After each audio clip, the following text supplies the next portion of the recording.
Shalom Bapak Ibu Saudara yang terkasih dalam nama Tuhan Yesus Kristus. Berjumpa dengan saya Sadar di Lau.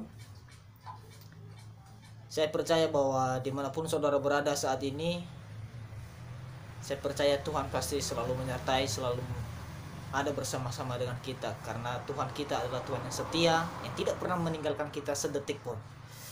Baik saudara yang terkasih, seperti biasanya di konten ini atau di channel ini, kita akan membahas atau merenungkan kebenaran firman Tuhan yang menjadi landasan hidup kita, di mana bahwa firman Tuhan itu yang dapat memberikan kita suatu hal yang baru, memberikan kita suatu pengertian, dan terlebih memberikan kita cahaya-cahaya yang baru.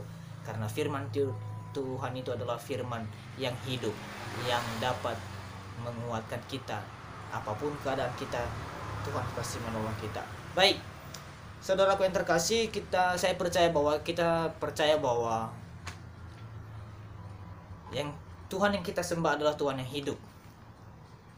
Dan yang menjadi landasan kita, bahwa yang menjadi pegangan kita sebagai orang percaya, bahwa di dalam Yeremia pasal 17 ayat 7, bahwa setiap orang yang menaruh pengharapannya kepada Tuhan, maka Tuhan pasti memberkati, Tuhan pasti menolong.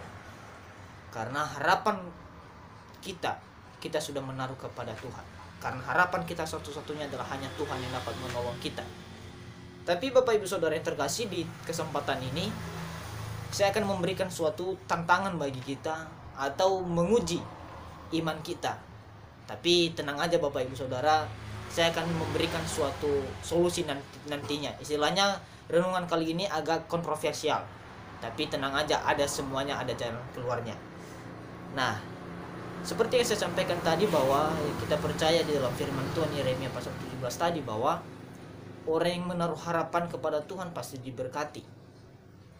Ya, kita setuju, kita sepakat. Tapi ingat Bapak Ibu Saudara yang terkasih, bahwa bukan hanya sebatas itu ayat firman Tuhannya.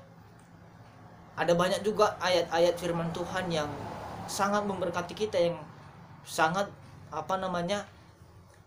kalimatnya sangat positif, atau menyanjung nama Tuhan, memuliakan nama Tuhan, atau enak didengar. Tapi jangan lupa bahwa ada firman Tuhan juga yang membuat kita seolah-olah bahwa kayaknya ada yang salah di dalam firman Tuhan ini. Jangan-jangan ada yang menyimpang di firman Tuhan ini. Bapak Ibu Saudara yang terkasih, kali ini kita belajar tentang 1 Korintus pasal 15 ayat yang ke-19. Saya akan bacakan bagi kita begini firman Tuhan. Jikalau kita hanya dalam hidup ini saja menaruh pengharapan pada Kristus, maka kita adalah orang-orang yang paling malang dari segala manusia. Sekali lagi saya baca Bapak Ibu Saudara, mari kita simak secara saksama. Jikalau kita hanya dalam hidup ini saja menaruh pengharapan pada Kristus, maka kita adalah orang-orang yang paling malang dari segala manusia. Perhatikan kata malang di sini Bapak Ibu Saudara, artinya adalah paling sial atau paling bodoh Bapak Ibu Saudara. Nah, kalau kita kembali dalam Yeremia pasal 17 tadi, yang menaruh harapannya kepada Tuhan atau kepada Kristus akan diberkati, Tuhan pasti memberkati. Lalu yang menjadi pertanyaan, timbul ayat firman Tuhan ini dalam 1 Korintus pasal 15 ayat ke-19 ini. Dikatakan di sana tadi bahwa orang menaruh harapannya kepada Kristus, maka dia adalah orang yang paling sial di dunia ini. Dia adalah manusia paling sial. Bagaimana Bapak Ibu Saudara yang terkasih? Apakah kita menyalahkan ini lembaga Alkitab Indonesia salah menerjemahkan? Saya rasa Bapak Ibu Saudara, memang ada kesalahan dalam menerjemahkan firman Tuhan ayat Alkitab kita, tapi tidak sefatal begini Bapak Ibu Saudara yang terkasih. Nah, sebelum saya menjelaskan, kita masuk dalam penjelasan, saya menyampaikan kepada kita bahwa ada banyak orang-orang di luar sana yang memang menggunakan ayat ini untuk menyerang kita sebagai orang percaya atau orang yang sudah beriman kepada Tuhan Yesus, di mana mereka mencopot ayat ini untuk mempertanyakan kepada kita sebagai orang percaya. Dan ketika kita tidak bisa menjawab, maka kita akan dibilang bahwa orang yang paling sial, Bapak Ibu Saudara yang terkasih. Nah, untuk itu mari kita belajar sama-sama dengan ayat ini. Bapak Ibu Saudara yang terkasih, surat ini ditulis oleh seorang rasul, yaitu namanya Paulus. Kita tahu bahwa rasul ini adalah rasul yang paling pintar, dimana kalau kita melihat sejarah Rasul Paulus ini bahwa latar belakangnya atau notabene-nya adalah orang yang tidak percaya sebelumnya kepada Tuhan, malah dia adalah seorang pembunuh orang-orang percaya. Nah, pada akhirnya singkat cerita di mana Paulus ini pergi ke suatu tempat untuk membinasakan orang-orang percaya, lalu di pertengahan jalan berjumpa dengan Tuhan, matanya buta dan dia tidak bisa melihat apa-apa. Dan akhirnya ada orang yang menolong dia dan dibawa ke sana. Jadi Bapak Ibu Saudara yang terkasih, Paulus ini menuliskan setelah dia mengikut Kristus, dia menuliskan ada 13 kitab dalam Perjanjian Baru. Bisa dibilang bahwa Rasul Paulus ini menguasai setengah dari Perjanjian Baru. Dia yang menulis semuanya. Nah, jadi Bapak Ibu Saudara yang terkasih, latar belakang Rasul Paulus ini adalah orang yang paling pintar. Dan dia adalah sebagai rasul. Nah, kapan kita masuk dalam ayat ini? Bagaimana ayat seperti ini? Apa maksud dari Rasul Paulus sehingga dia menuliskan ayat ini kepada jemaat Korintus? Bapak Ibu Saudara yang terkasih, ini adalah sebenarnya di mana jemaat Korintus bertanya atau ada keraguan-raguan terhadap Tuhan untuk mengikut Kristus, di mana notabene jemaat Korintus ini adalah sebelumnya mereka adalah agama Babel. Ya, kita tahu bahwa agama Babel adalah agama paling tertua di dunia. Dia adalah agama pertama. Nah, saudara yang terkasih, otomatis orang yang keluar, orang yang berpindah keyakinan, maka dia ada berada di lingkungan yang berbeda dengan keyakinannya, maka ada banyak goncangan, ada banyak yang namanya cobaan-cobaan, ujian-ujian. Nah, saudara yang terkasih, ketika Rasul Paulus ke jemaat Korintus, pada saat itu dia pergi menginjil di sana, mengabarkan sukacita, berita Injil. Lalu setelah dia menginjil, memberitakan berita sukacita itu, maka terjadilah kemenangan di sana, terjadi penuaian jiwa. Dan akhirnya Bapak Ibu Saudara, adalah jiwa-jiwa di sana, dan akhirnya terbentuk satu gereja atau eklesia di sana. Nah, setelah terjadi eklesia, maka orang kepercaya tadi yang percaya kepada Yesus, mereka berkumpul, terjadilah sebuah gereja, ada persekutuan di sana, ada ibadah. Nah, setelah mereka terus bertumbuh, maka ada goncangan dari luar,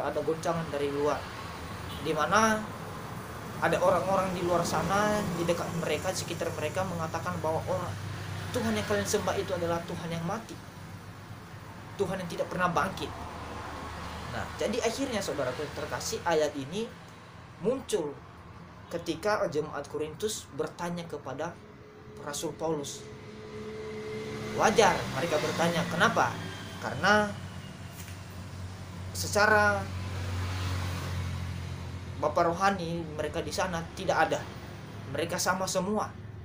Maka otomatis mereka bertanya kepada orang yang lebih dewasa daripada mereka, atau orang yang memberitakan kebenaran itu sama mereka.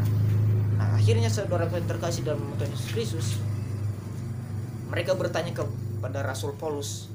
Saya akan membuat secara bahasa saya sendiri. Begini Bapak Ibu, orang yang percaya tadi datang kepada Rasul Paulus. Mereka bilang begini, Paulus, kami mau bertanya. Ya, kami menyatakan bahwa kami memang sudah percaya dengan Tuhan, tapi ada satu yang kami pastikan kepadamu. Ada satu hal yang harus kami tanya. Rasul Paulus menjawab begini, apa yang kalian tanya? Dan apa yang harus kalian pastikan? Bukannya saya sudah menyampaikannya itu semuanya. Lalu Bapak Ibu Saudara yang terkasih, mereka bertanya kepada Paulus begini, Paulus, apakah benar Tuhan kita atau Yesus Kristus telah bangkit atau tidak? coba berikan kepada kami penjelasan yang lebih singkat dan akurat. Bapak Ibu Saudara yang terkasih, maka Rasul Paulus sebagai seorang yang pintar, maka dia berpikir begini.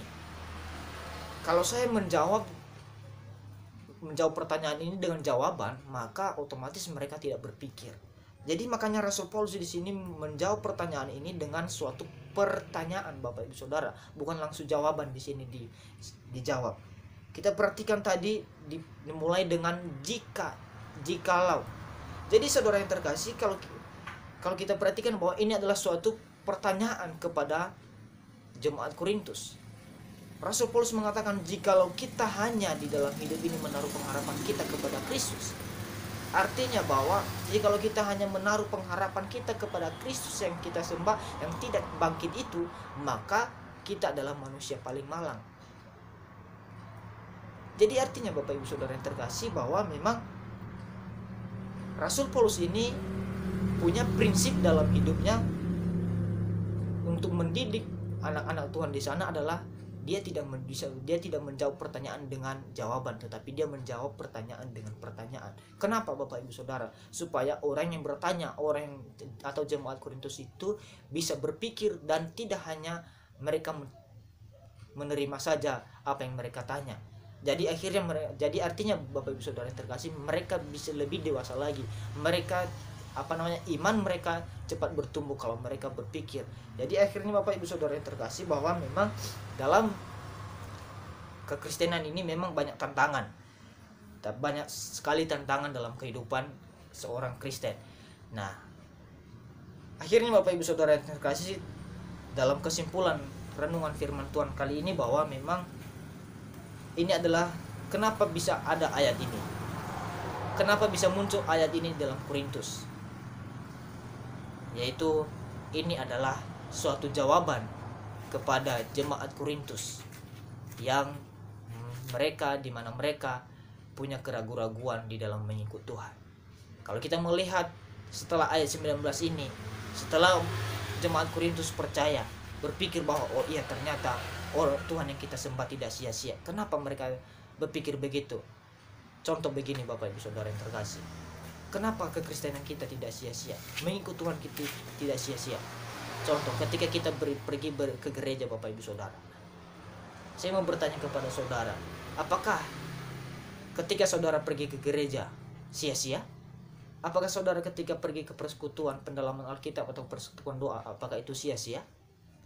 Saya rasa tidak Bapak Ibu Saudara. Nyanyian yang dinaikkan di dalam gereja di saat beribadah itu tidak sia-sia Bapak Ibu Saudara. Bahkan firman Tuhan yang disampaikan oleh para hamba Tuhan di atas mimbar itu tidak akan sia-sia. Malah itu akan memberkati kita, memberikan kita kekuatan.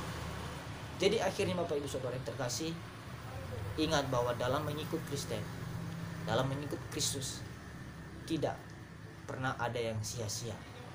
Tuhan pasti memperhitungkan setiap apa yang kita lakukan, apa yang kita sudah lakukan, perbuat terhadapnya. Ketika kita menyenangkan hati Tuhan, perbuatlah dengan itu, karena memang itu adalah tugas dan tanggung jawab kita sebagai orang percaya.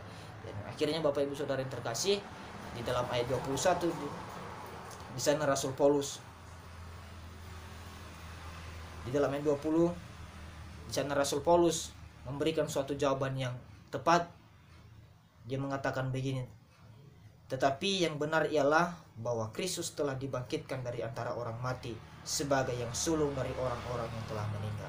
Jadi akhirnya Bapak Ibu Saudara yang terkasih, memang benar Tuhan kita atau Tuhan Yesus Kristus bangkit. Tuhan yang kita sembah telah hidup. Dia adalah Tuhan yang satu-satunya Tuhan, bukan salah satunya. Dia adalah satu-satunya Tuhan yang hidup. Jadi Bapak Ibu Saudara yang terkasih, kalau ada orang mempertanyakan kepada kita, apakah Tuhan sudah bangkit? Apakah Yesus itu bangkit?